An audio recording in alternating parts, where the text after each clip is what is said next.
Cinema में दिग्गज गायकों का जिक्र जब भी होता है तो उसमें सुरों के बेताज बादशाह कहे जाने वाले मोहम्मद रफ़ी का नाम जरूर आता है।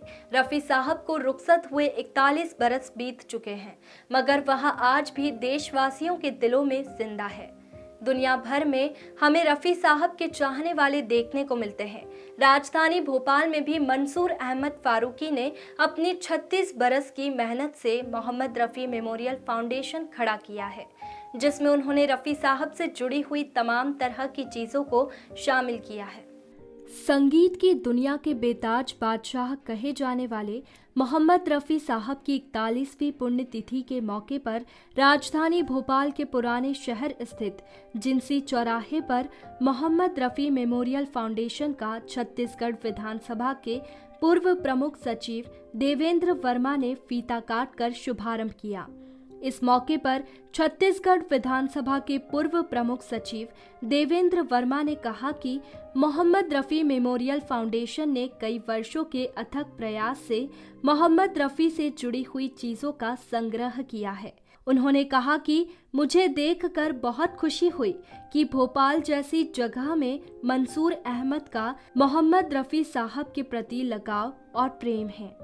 मुझे वास्तव में बहुत अच्छा महसूस हो रहा है कि मोहम्मद रफ़ी का इतना कलेक्शन भोपाल जैसे स्थान पर इतनी कम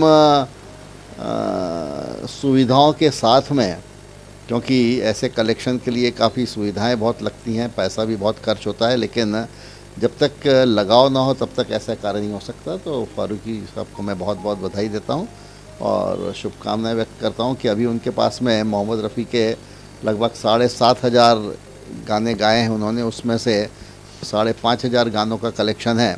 बाकी के 2,000 गानों का कलेक्शन भी वो कर लें तो ये एक यूनिक कलेक्शन होगा। मोहम्मद रफ़ी की आवाज़ में जो दर्द था वो सुनने वाले के दिल में उतर जाया करता था। कहने को तो इंडस्ट्री में सुरों के एक से एक फनकार हुए, लेकिन किसी में भी वो बात नहीं दिखी जो मोहम्मद रफ़ी में थी। 31 जुलाई 1980 को मोहम्मद रफ़ी हमेशा के लिए इस दुनिया से चले गए थे।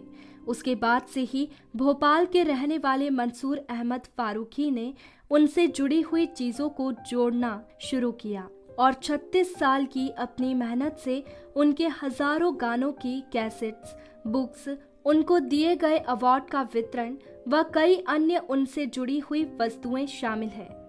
जिक्र जब भी होता है तो उसमें सुरों के फनकारा कहे जाने वाले मोहम्मद रफ़ी साहब का जिक्र हमेशा किया जाता है। मोहम्मद रफ़ी साहब भले ही आज हमारे बीच मौजूद नहीं है, लेकिन उनके गाए हुए गाने से वो पूरी दुनिया सहित देश भर के लोगों के दिलों में हमेशा ज़िंदा रहेंगे। आज उनकी 41वीं पुण्यतिथि हम मना रहे हैं। राजधानी भोपाल में उनके चाहने वाले हमें देखने को मिलते हैं और यहाँ पर आज एक लाइब्रेरी की स्थापना की गई है जिसमें मंसूर साहब के काफ़ी कलेक्शन मौजूद हैं और जिन्होंने किए हैं वो हमारे साथ इस वक्त मौजूद है, उनसे हम बात करेंगे। साहब, आपने आज यहाँ पे लाइब्रेरी की है, उनकी जो कलेक्शन है उनको पूरा सहेज कर रखा है। कब से आप ये कलेक्शन को सहेज रहे हैं और क्या इसके पीछे आपका उद्देश्य है? रफ़ी साहब का इंतकाल तो 1980 में हो गया था। मुझे ये शौक़ 1985 से हुआ और आज मेरे पास रफ़ी साहब के 5,450 गाने हैं, जिसमें से 30 भाषाओं शामिल हैं। उसमें 5 भाषाएं जो हैं वो विदेश की हैं, जैसे अरबी है, फ़ारसी है, इंग्लिश है, अफ्रीकन है, डच है, स्पेनी, और बाकी अपनियाँ तमिल को छोड़ के हर प्रांत का गाना मेरे पास है। बंगाली है, मराठी है, राजस्थानी है, तेलुगु है, असमिया है, ये सब गाने मेरे पास मौजूद हैं। तो आप रफ़ी साहब को इतना चाहते हैं कि आपने अपने घर का नाम भी मोहम्मद रफ़ी साहब के नाम पे रखा है, आपके बेटों का नाम भी मोहम्मद रफ़ी साहब के नाम पे रखा गया है, तो उसके पीछे क्या तर्क है? बस रफ़ी साहब से मुझे दिली मोहब्बत है और मैं ये चाहता हूँ उनके मुंह से निकली हर चीज़ मेरे पास जमा हो जाए और मैंने ये जमा किए हैं। उनके ऊपर जितनी भी किताबें आती हैं वो मेरे पास हैं और उनके मतलब इंटरव्यू हैं, ऐसी हर चीज़ बस मैं चाहता हूँ मेरे संग्रहालय में जमा हो जाए। कोई एक खास इंटरव्यू भी उनका आपके पास मौजूद है जो किसी के पास इंटरनेट पे भी मौजूद नहीं है, ऐसी जानकारी मिलती है कि आपने उनका कोई खास इंटरव्यू सजेस्ट कर रखा हुआ है? जी, एस.डी. बर्मन साहब को जब शमशान घाट में अंतिम संस्कार हो रहा था तो अमीन सानी जो अनाउंसर हैं उन्होंने रफ़ी साहब से एक इंटरव्यू लिया था। वो मेरे पास है, जो दुर्लभ है, वो नेट पे भी मौजूद नहीं है। और ऐसे बहुत सारे गीत हैं जो कैंसिल सॉन्ग कहलाते हैं, जो फिल्मों में नहीं है ना नेट पे हैं, वो भी मेरे पास हैं। तो ख़ासतौर पे आप देख सकते हैं कि सुरों के बेताज बादशाह कहे जाने वाले रफ़ी साहब की याद में ये इन्होंने 55 सालों से ये सब कुछ सजाया हुआ है। हमारे साथ और भी लोग मौजूद हैं जिनसे हम बात करना चाहेंगे। सर, आप भी रफ़ी साहब को चाहते हैं, आप भी यहाँ पे मौजूद हैं, क्या कहेंगे आज उनकी 41वीं पुण्यतिथि है, भले ही वो आज हमारे बीच मौजूद नहीं है, लेकिन उनके गाए हुए गाने आज हर हिंदुस्तानी के दिल में ज़िंदा हैं, उससे वो उनकी यादें ताज़ा होती हैं, रोज़ कोई ना कोई उनके गाने सुनता है। मैं मोहम्मद रफ़ी मेमोरियल फाउंडेशन का सेक्रेटरी हूँ और मंसूर भाई जो इनका शौक़ रखते हैं वो गाते नहीं हैं, लेकिन मैं मोहम्मद रफ़ी साहब को गाता भी हूँ। हमारे बहुत सारे पदाधिकारी मोहम्मद रफ़ी साहब के गीतों को गाते हैं।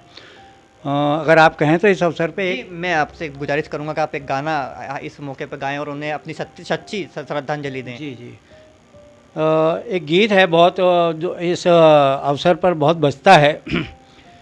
आखिरी गीत मोहब्बत का सुना लूं तो चलूं, मैं चला जाऊंगा, मैं चला जाऊंगा, दो अश्क बहा लूं तो चलूं, आखिरी गीत।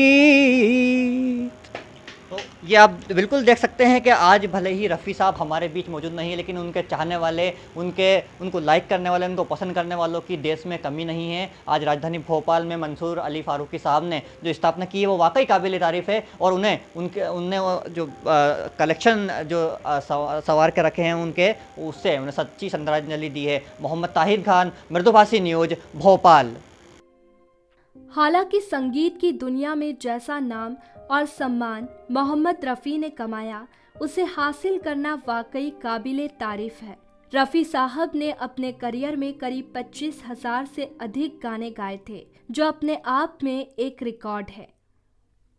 मृदुभाषी से जुड़ने के लिए वीडियो को लाइक, शेयर और सब्सक्राइब करें। खबरों के नोटिफिकेशन के लिए बेल आइकन दबाना ना भूलें।